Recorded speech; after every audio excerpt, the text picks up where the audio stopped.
Bapak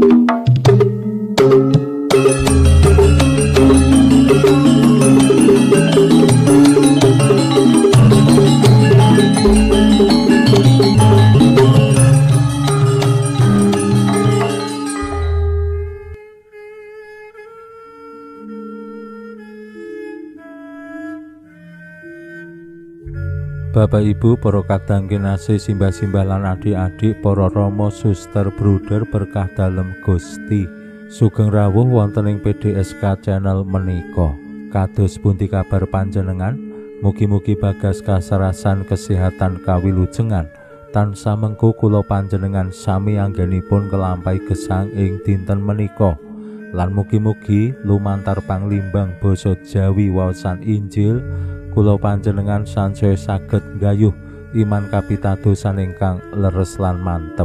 Langkung-langkung anggenipun kula panjenengan sansaya sadar bilih pakaryane awake dhewe tanpa keterlibatan utawi peran Gusti. Kula panjenengan boten saged angsal menapa-menapa. Olehe ya mbok menawa namung sing kadonyan, wohe ya mbok menawa mung kesel, kering, kerontang lan ora agawe ayem tentrem. Menapa malih yen anggenipun makarya menika dilambari nafsu pengin sugih, pengin duwite akeh, pengin babab sing kadonyan liyane. Menika mangkih mung adamel jiwane awake dhewe letih lelah lan ora bisa menikmati karaharjaning gesang. Selamat berhari Minggu. Dinten menika kula panjenengan mlebet ing Minggu Paskah ingkang kaping 3. Mugi-mugi semangat Paskah wungu dalem Gusti ingkang asung panebusan, asung bedamen kula panjenengan kalian Allah sansaya ndayani anggenipun kula panjenengan nggih bedamen kalian sesami, kalian diri pribadi, termasuk anggenipun makarya.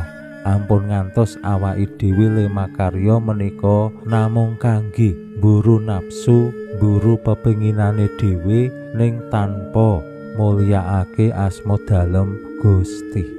Lumantar waosan Injil dinten menika kula panjenengan kaparingan pitedah bilih pakaryanipun para murid, termasuk pakaryane awake dhewe tanpa Gusti cawe-cawe ora ana gunane. Nah, kados pundi pengalamanipun para murid? Monggo kita pirengaken sabda dalem Gusti ing dinten menika lan kita wiwiti kanthi sembahyang sawetawis. Konjo ing asma dalem Yang Rama saha Yang Putra tuwin Yang Roh Suci. Amin.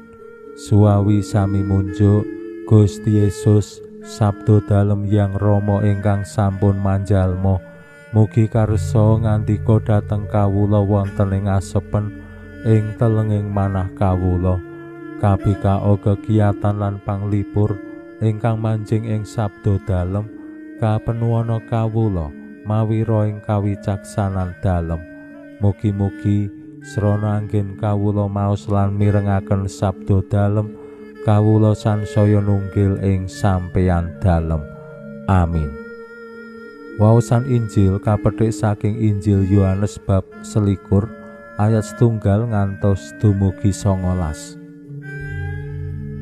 Nalika samono Gusti Yesus ngatingali para murid maneh ana ing pasisiring telaga Tiberias. Kelakone mangkene. Nalika samono Simon Petrus, Thomas kang karan Didimus, Natanael saka Kana ing Galilea lan anak-anake Zebedius sarta murid loro liyane padha ngumpul. Simon Petrus kandha, "Aku arep golek iwak." Liyane mangsuli, "Aku melu." Banjur padha mangkat nunggang prau, nanging sewengi natas ora oleh apa-apa. Bareng wis esuk Gusti Yesus jumeneng ana ing pasisir, nanging para murid ora ngerti yen iku Gusti. Gusti ngaru-arui pangandikane, "Wis padha oleh-olehan lawuh para sedulur?" Atur wangsulane, "Mboten angsal-angsalan."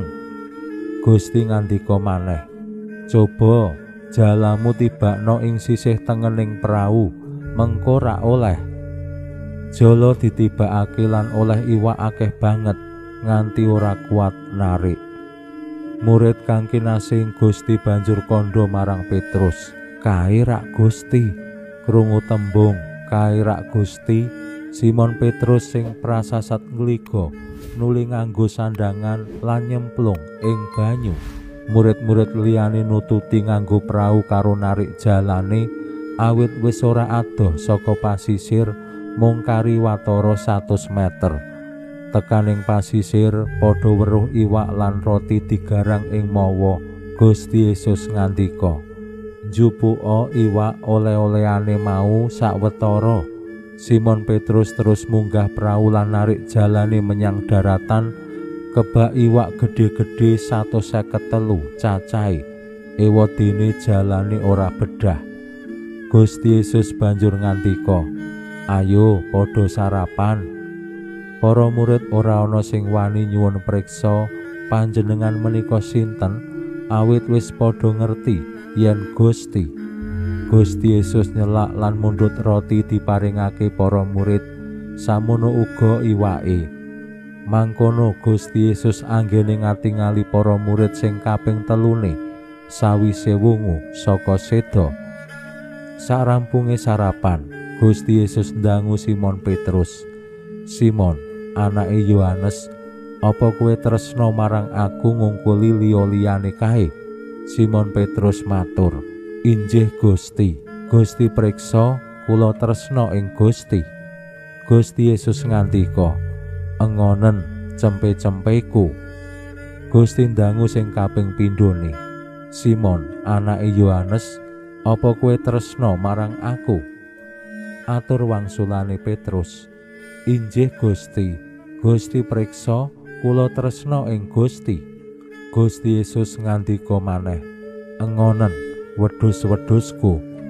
Gusti ndangu sing kaping telune, "Simon, anake Yohanes, apa kowe tresna marang aku?" Petrus susah didangu nganti kaping telu, "Apa kowe tresna marang aku?" Banjur caos wangsulan ature, Gusti priksa samukawis. Gusti priksa kula tresna ing Gusti." Gusti Yesus ngandika maneh, "Engonen wedhus-wedhusku. Aku kandha sak benere. Nalika isih muda kowe sabukan dhewe lan lunga menyang ngendi sak senengmu. Nanging besok yen kowe wis tuwa, kowe bakal ngangkat tanganmu lan wong liya sing nganggokake sabukmu lan nggawa kowe menyang papan sing ora kok karepake." Anggene Gusti mangkono mau perlu paring priksa kepriye Petrus anggone seda lan ngluhurake Pangeran. Sawise iku Gusti dawuh, "Ndereka aku." Makaten sabda dalem Gusti. Suwawi sami munjuk, Gusti kawula munjuk sembah nuwun karana sabda dalem. Sabda dalem dadosa obor ingkang madangi margining gesang kawula. Katuntuna kawula sageda sabda dalem menika numusi manah ngantos tansah ngrembaka kangge nggayuh gesang ing swarga. Amin. Bapak Ibu para kadang kinasih, simbah-simbah lan adik-adik, ing Minggu Paskah kaping 3 kula panjenengan kaparingan pitedah kados pundi para murid ingkang katilar dening Gusti Yesus lajeng ngayahi malih padamelan lawas golek iwak. Lan dilalah Petrus kanca kancane anggene golek iwak sewengi natas ora oleh apa-apa. Menika ngetingalake bilih yen le makarya mung dilambari niate dhewe, karepe dhewe, senengane dhewe, bisa-bisa ya ora oleh apa-apa. Padahal Petrus, Yohanes, Yakobus, Andreas menika wis biasa golek iwak, ahli anggone golek iwak, ning pranyata kok ya gagal, sia-sia, ora intu-intuan. Rikala Gusti Yesus dawuh nuntun para rasul kala wau anggene pados ulang tibakno jalamu ing sisih tengen prau. Pranyata lajeng angsal ulam akeh banget tur gedhi-gedhi, ora mung cilik-cilik. Nah menika dados pralambang yen anggenipun kula panjenengan makarya menika tansah mirengaken tuntunan dalem Gusti, awake dhewe sak kapyukan bisa oleh iwak akeh banget tur gedhi-gedhi. Menika rahmat berkah saking Gusti sing efektif efisien anggone awake dhewe makarya. Mugi-mugi mlebet ing Minggu Paskah kaping 3 kula panjenengan sansaya saged gegulang iman kapitadosan ing pakaryan-pakaryan kula panjenengan saben dinten. Mbuh kuwi ana ing pagawean, kantor, pabrik, sawah, tegalan, ing griya lan sak panunggalane kabeh monggo kanthi tinuntuning Gusti. Mugi-mugi kanthi menika berkahing Gusti tansah maluber-luber ing gesang kula panjenengan. Pinuji Allah sakmenika sarta ing salami-laminipun. Salam sehat, salam bahagia, salam katentreman. Lan mugi-mugi lumantar panglimbang dinten menika kula panjenengan tansah jinangkung ing berkah dalem Gusti ingkang Maha Kuwasa, Hyang Rama saha Hyang Putra tuwin Hyang Roh Suci. Amin.